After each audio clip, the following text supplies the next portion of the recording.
Hey, this is Nate Carver with Between Two Doors, and today we're talking to Kenny Comeaux out of Panama City, Florida. Been in the real estate business over 24 years, over $100 million worth of closings from first-time home buyers to high-end luxury. Hey, I'm Nate Carver, and welcome to Between Two Doors.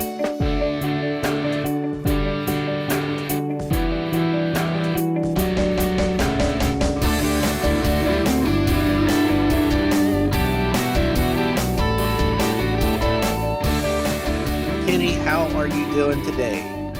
Doing fantastic, doing fantastic. I've been blessed and staying busy in spite of interest rates and a slower market, but I'm still staying very busy. I got that right. 24 years in the industry?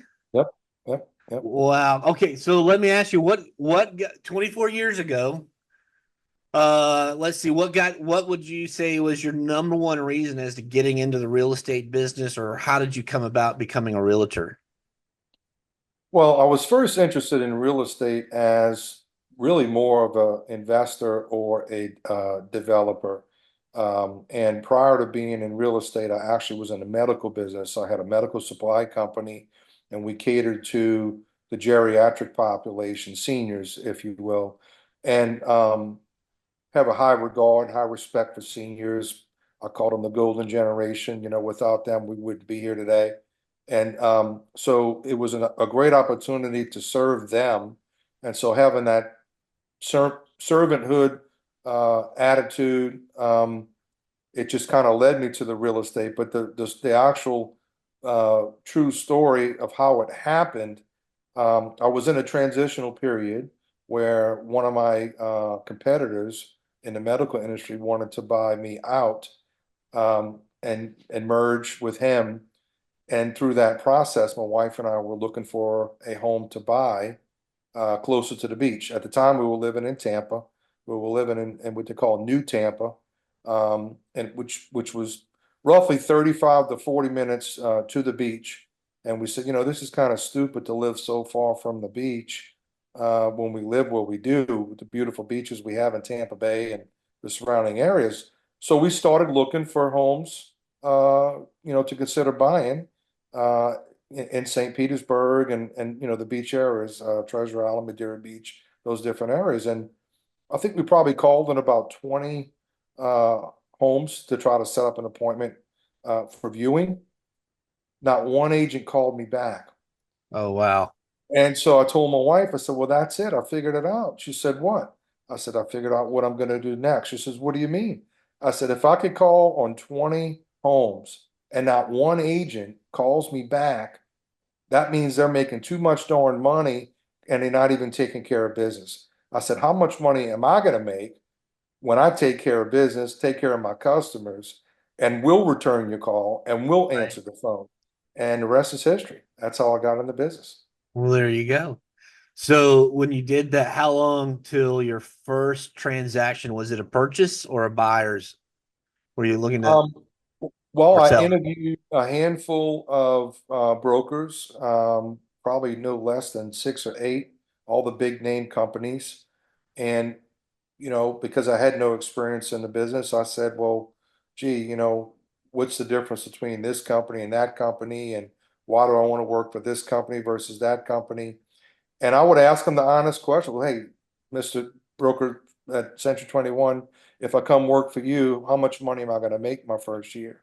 You know, and because I made pretty good money in the medical business. Yeah. And so I never forget the conversation. He said, well, Kenny, if you do exactly what I tell you to do, I mean, you follow everything to the T, all the instructions, you might make 50,000 your first year. So I stood up, I shook his hand. I said, man, it's really nice to meet you. I said, but that's not going to cut it for me. And so the broker I ended up working for, a guy by the name of Tony Maritoli, I worked with him because I asked him that same question. He says, Kenny, if you work and do what I tell you, you're going to make over 100,000 your first year. But more importantly, I'm going to teach you how to list properties. And in order to survive in real estate, you have to list and sell properties in order to last. Hmm. Because it's buyers are, they come and go based on market, being soft or good. Whereas if you're listing properties, people always have a reason why they have to sell. Maybe it's a job transfer, maybe it's a divorce, maybe they need to downsize, maybe their living lifestyle is changing. And so if you're doing that, you're always going to have business. So within the first 6 months, I had about 30 listings as a new agent. Wow. That's what I did. Yeah. People thought I Yeah. actually owned the company because I had all And listings all over St. Pete. tell me a little secret, if you can, if it's a secret. I've seen you in action on listings, and well, actually on buy sides too. Uh, Before an appraiser will get me an appraisal back, I'll talk to you, and you'll call it to the penny. I've seen this. I've seen you do this on not just one or two or three transactions on properties, but I've seen you call the appraisal value before the appraiser comes back and be spot on, right on the money multiple times. What, where did that skill set for you come from? Well, if you remember back in was '07, '08, '09 when we had a significant downturn in the real estate market, we had a real estate correction. Um, in Tampa Bay, we had about a 68% foreclosure rate. I mean, Mm-hmm. 68% of the available homes were in foreclosure and some, capacity. And so you had to shift gears, and we were working with the banks to help them manage the properties that they were going to foreclose on. So what that entailed, we had to do what's called a BPO, a broker professional opinion of value. So the numbers had to be right on, they had to be spot on, because the bank needed to know and wanted to know how much was this home worth before they foreclosed. Because that Mm-hmm. would tell them, okay, well, man, the guy owes 400 and the house is only worth 250. Wow, that's a $150,000 hit. And so through doing that repetitiously, just learn the skill set to how to properly ascertain what the values are of the homes. And so that's a strong skill set that I bring to my buyers because I think the last four transactions that I've closed on the buyer side, when I'm working with the buyer, I've saved them on average between, 14 and $16,000 because I knew what the home was worth, but yet I was able to successfully negotiate a deal for them. So they effectively as soon as they close on the home, they got, 14, 15, $16,000 in equity in their pocket. And the old adage is you make money in real estate when you buy the property, Right. not when you sell, because you don't know what the market's going to do. You don't know what you're going to sell it for. But you know what? If you buy it right up front and you get a properly negotiated and structured deal, then you got you a little bit of a nest egg and equity for the long term. Right. Would you say a a real estate agent that's full-time real estate agent that knows his market, um, and the ability to call appraisals, property values is probably maybe one of the top three reasons why a buyer or a homeowner needing to sell would want to reach out to you as a seasoned real estate agent? Well, that's a very important consideration. A lot of times people will hire a real estate agent because, oh, it's a family member or it's a neighbor, it's a friend or this or that, but they neglect to take into consideration the level of professionalism and commitment of that agent. And right now we're seeing that because the market has gotten challenging for it wasn't like it was 2 years ago when you put a sign in the front yard and you had three contracts in one day. That's not the case at all right now. You have to have extra creative marketing. And so yes, I always tell people, in fact, we have a color brochure uh, detailing the 10 things you need to know before you hire a real estate professional. Yeah. Because it's not just, hey, uh, I call it, you have door openers, which people just show up and let you in the house. That's a door opener. Okay. A, Yeah. a real estate professional is somebody who understands how to negotiate a deal for you. They've done it successfully in good markets and bad, and they know what the property is worth. and they're going to protect you as a buyer and helping you get the best deal. The flip side is also true when you're selling. Okay. You have to set up realistic expectations.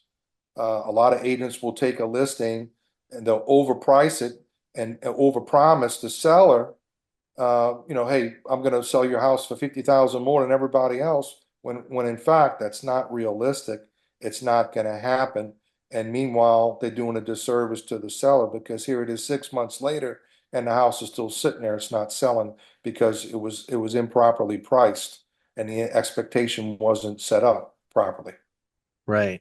All right. So you got your start in the Tampa area. When did you move up to Panama City?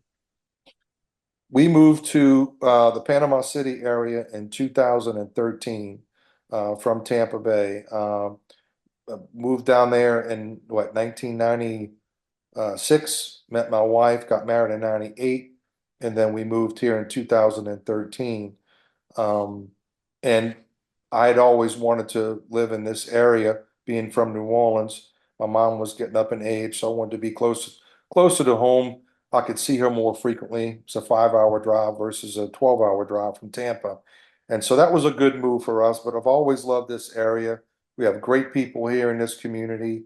Um, People think about the beaches, but there's so many really neat things to do here, activity wise. Fishing, golfing, going to the beach, kayaking on the springs, camping. There's just so many different activities here that you can do with family that a lot of other communities just don't have. Nice. Tell me of those activities. I know you love fishing. So what tell me about in the bay, up the rivers, out in the Gulf. Where do you want to when you got to throw an opportunity to get a hook in the water, where do you want to go? Well, I prefer doing inshore fishing, which is in the bays, because I love catching speckled trout and redfish. However, I do occasionally go outside and offshore, and we go try to catch the red snapper and the grouper, and mackerel or different things like that. But the difference is because of the restrictive nature of the overzealous conservation, um, you can only keep one or two fish. That's So right. plus you're gonna go spend $300 worth of fuel to catch two fish. It doesn't make a whole lot of sense. And so that's probably one of the bigger reasons why I don't go offshore as much as I'd like to, is because it's very expensive with the cost of Yeah. fuel. Speckled trout in the bay. You may know this, so I'm probably wasting some time.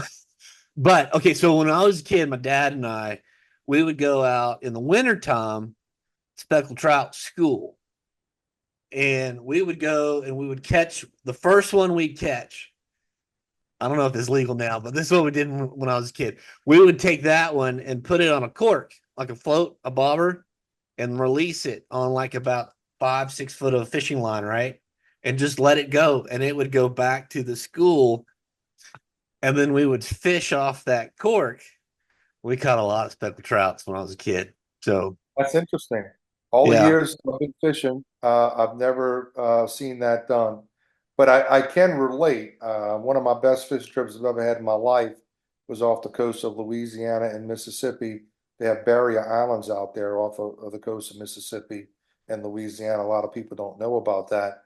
And we were fishing the barrier island. It was called Chandelier Island, which is a Mhm. Chandelier Sound.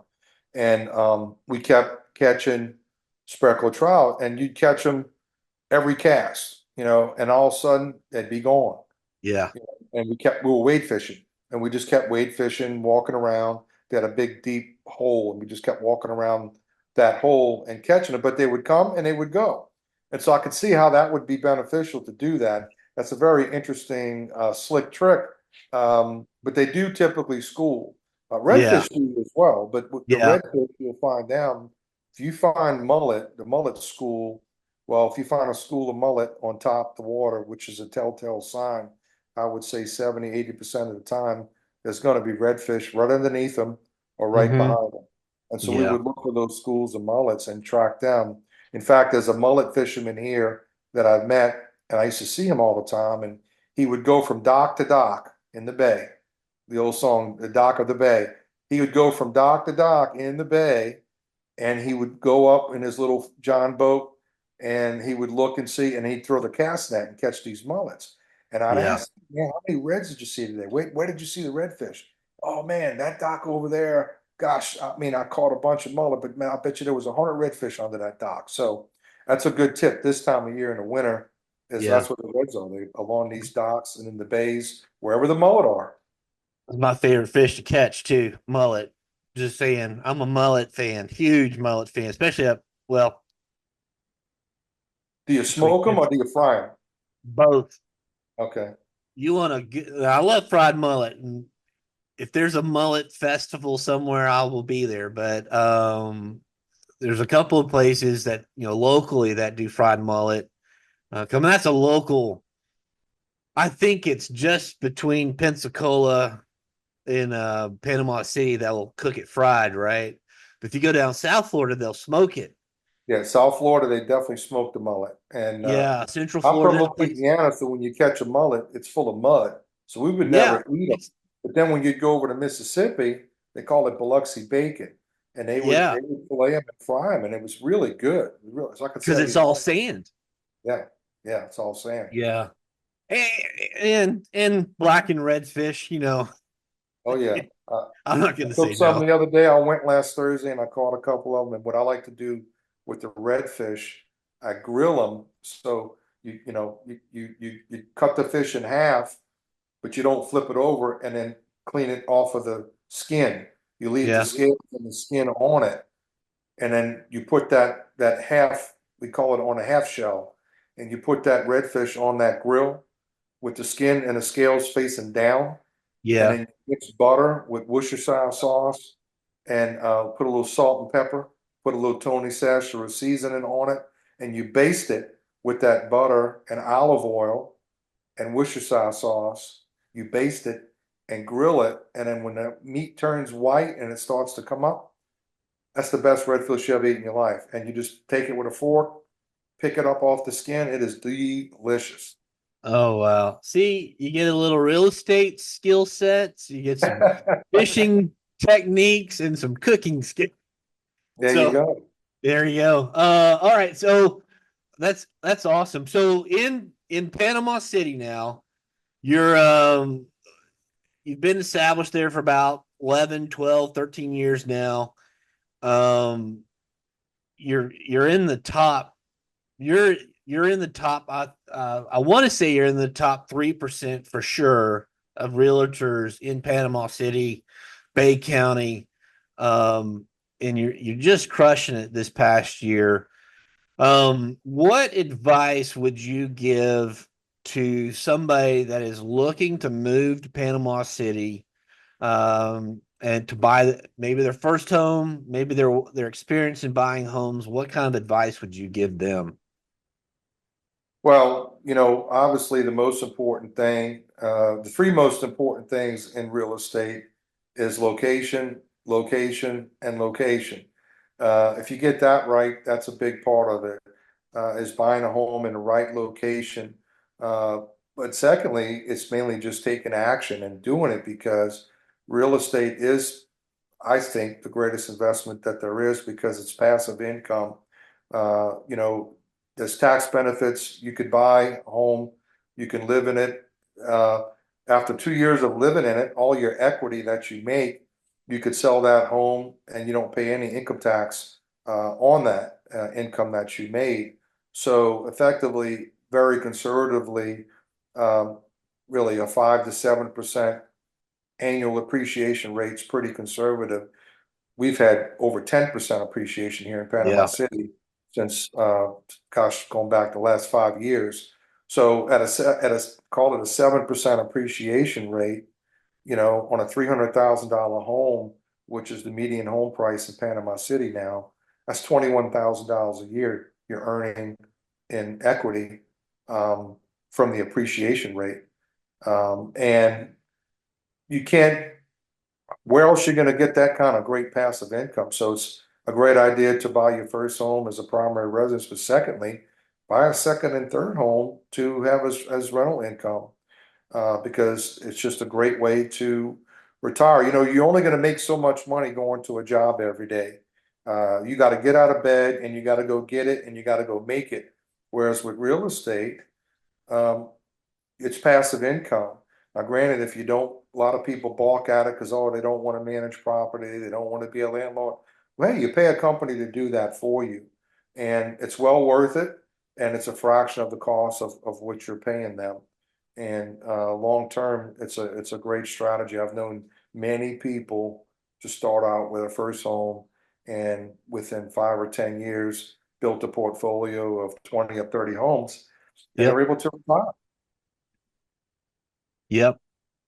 Uh, you've done that for a number of people that I know. So very good. Hey, so in the years that you've been a real estate agent, you're welcome to share. I want to ask you a funny real estate story, maybe a nightmare real estate story, or a save a deal kind of experience, anything of that nature. If you want to, anything pop in your mind, I'd like to hear it. Well, again, going back to being a professional, a real estate professional, the main thing is that the deal is not done until it's done. Okay? There's so many moving parts to a successful transaction, and that's what the average person doesn't understand.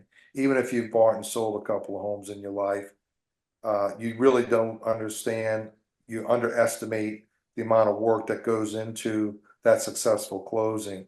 I use the example of going to a Broadway show. You go to the Broadway show, you see the play, you see the acting, the singing, the dancing, whatever. But that's only a small part of what's really going on and what really happened.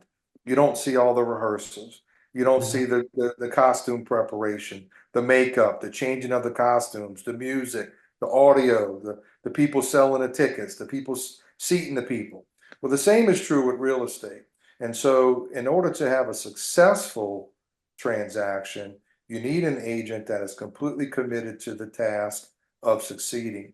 And a true professional is not only going to want to be your real estate agent for this transaction, they're going to want to be your real estate agent for life. You know, anytime in the future, hey, I'm going to use hopefully me, Kenny, because he did everything as I asked and exceeded my expectations, but also being creative.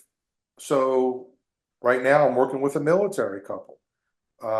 They have a house because they were stationed overseas. They got transferred back into the States, and now they're getting transferred again here to Tyndall. And they're like, well, man, Kenny, we still have our house out west. We haven't sold it yet. We need to find a place here that we can live, but we don't know our way around, and we don't know where the good schools are for our kids. So I said, hey, look, we could do a lease purchase option where you can get you something that you like, live in it for 6, 7 months, and you have the flexibility of if you want to stay there, great, you buy it. If you don't, then you can move and we'll find you something else. But again, being creative, thinking Yeah. out of the box, coming up with something different to appease and make the client happy. Part-time people just don't do that. Yeah, Uh, and I want to dispel a myth too about the VA loan since you've mentioned that. A lot of veterans and active duty think that they can only use their VA loan one time in their entire life, and that is not true. You can use your VA loan over and over and over and over. It is a benefit to every veteran, every active duty. It's something they've earned, and it's not a one-time usage. And it's over and over and over. You can use a VA loan. So it's one of my soapbox issues. So with so I want to make sure people hear that. I got a quick question for you, Nate, in regard to that. So, uh, a person who has the capability that's an active duty or even a veteran, can they buy more than one property with a VA loan at the same time? Or is it only, they can only have one active VA loan simultaneously? You can have multiple VA loans. So there's a calculation to come up with this. So partly is your residual income. as the veteran, and it's going to come down to the size of your household. So if it's you or your spouse and children, there's a number that is your residual uncommitted income. And as long as that's fine, you're okay. And then the second part is that um, your entitlement is $36,000. There's an equation, put in the property valuation into that equation. You've got your current VA loan, whatever that amount is, work that through this, do the math on this, and it'll give you a residual. And as long as you stay within that limit, you can 100% finance that VA loan. If you go over that limit, you've got some options. You can either pay the difference, or have, there's a couple other options, but as long as you've got your residual income is fine, that veteran would be able to carry multiple VA loans at the same time. Now, the caveat there is you're using it for your primary residence. So if a veteran, this is how this usually works out. Veteran gets assigned to a new duty or an active duty. You move to a new location, you buy with your primary residence with a VA loan, and then let's say you get orders to move, um, or maybe you just want to move. Well, you've got this VA loan. Well, maybe you don't want to sell the house right now because you've only had it for a year. So you're going to hold on to that house because of tax benefits. You don't want to get hit with capital gains. So you can hold the house. So long as the equation works out, the residual income is set up, you're able to buy the next home either completely, or you do the calculation to find out how much cash you need to bring to closing to purchase that next home. It's totally doable. Very It's, cool. yeah. So, And not many, it's just one of those things people don't know. So why, one, it helps to have a seasoned real estate agent that knows what they're doing, and then a vet or a seasoned lender that knows VA loans. Otherwise, absolutely. I say Absolutely. that the key thing with the VA has a mandate to get veterans housing. That's why they exist. The VA benefit for housing. Um, in the VA loan guidelines, that's the key. It's the word is guideline. It's not an ironclad law. And this happens, I see this often when I'm doing a save a deal, is that a lender will look at a VA guideline and go, oh, we can't do the loan. And maybe they can't because their investor won't go beyond the guideline. Whereas it's a guideline. I take it back to the VA and go, hey, I know you got this guideline, but here's the veteran, here's the house, here's the whatever letter of explanation. And suddenly that guideline is no longer a barrier, because the fundamental mandate of the VA is to get the veteran a home. So, yeah, Very cool. yeah, that's That's pretty why cool. we need a seasoned lender. I refer Nate, all of my clients because what makes him unique is the fact that if you went to a shoe store, you wouldn't go to a shoe store that just sold size eights or That's size right. fives. So when you go to a bank, they got probably two or three shoe sizes. And if you don't fit in those two or three sizes, you're not getting a pair of shoes. Yeah. Or in this case alone. And it's true because everybody's got a different situation. Again, being flexible, being creative. Everybody's got a different situation of job time, income, what they do for a living, how shrewd they are from a tax accounting liability standpoint with regard to their income. All of those things have to be taken into consideration when it comes to purchasing the best home. Yeah. Kenny, our 30 minutes is about up. I wanted to ask if somebody is looking to move to the Panama City area or buy a home in the Panama City area, what is the best way that they can get a hold of you? Well, my cell phone, because like I said earlier, when I started, I do actually answer my phone. So my cell phone number is 727-698-8752. And my email would be the next best way to get me, and that's 7117@gmail.com. That's not how you spell my last name, it's how you pronounce it, because I'm from New Orleans, so it's Comeaux, which no one ever gets correct, so that's why I made it simple. But yeah, give me a call. I'd love to show you around and find you your dream home. Awesome. There you have it, folks. If you're looking to buy or sell a home in the Panama City area, reach out to Kenny. He is passionate about what he does. He knows the market, and he would certainly be able to help you get top dollar and hang on to your income. Thank you. Thank you, Kenny. It's a great time talking to you.